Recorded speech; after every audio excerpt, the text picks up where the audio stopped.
Bonjour Guillaume Guichard, Bonjour. vous êtes spécialiste des questions fiscales au Figaro. J'ai une question toute simple.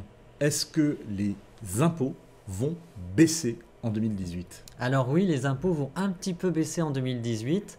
D'ailleurs, le Conseil constitutionnel a validé le 28 décembre au soir l'essentiel des mesures fiscales prévues par Emmanuel Macron pour 2018. Donc les impôts vont baisser pour les ménages de 1,6 milliard d'euros, c'est pas beaucoup.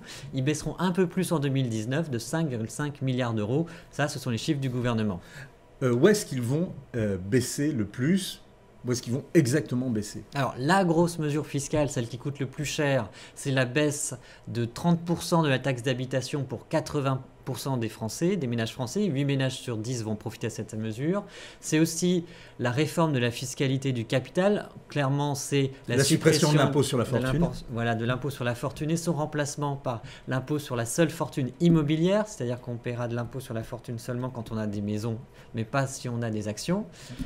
Y compris la maison principale. Y compris la maison principale. On paiera 30% d'impôts seulement sur tout ce qui est gain financier, c'est-à-dire dividendes, plus-value. Donc ça, c'est une vraie baisse.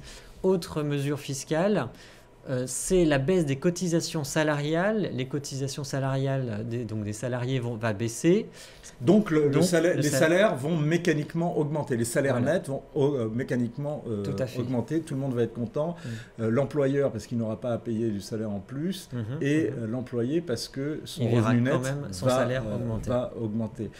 Là, on a parlé donc d'une baisse globale des impôts. Est-ce que ça veut dire qu'il n'y aura pas d'augmentation d'impôts du tout en 2018? Si, il y aura donc deux impôts vont augmenter. Le premier, c'est la CSG, la contribution sociale généralisée, qui va augmenter d'1,7 point pour tout le monde. Et puis le deuxième impôt qui va augmenter, c'est la taxe carbone, c'est-à-dire la fiscalité environnementale qui pèse sur les prix du fuel, du diesel, de l'essence, du gaz. Concrètement, ça veut dire que ceux qui roulent au diesel vont voir leur facture d'essence augmenter. Ceux qui se chauffent au fuel, pareil. Et pareil pour ceux qui se chauffent ou qui utilisent le gaz. Est-ce que tout le monde profite quand même de cette baisse globale des impôts? Alors, il y a deux catégories de perdants. Les premiers, ce sont les retraités qui gagnent plus de 1 200 € par mois. Eux vont voir augmenter la CSG sans contrepartie, donc ils vont voir leur revenu baisser concrètement. Ensuite, les autres perdants, c'est les ménages qui se chauffent au fuel ou au gaz et qui roulent au diesel. Ceux-là vont perdre en moyenne plus de 130 € l'année prochaine, en 2018. Merci beaucoup pour toutes ces précisions, Guillaume. Je vous en prie, merci.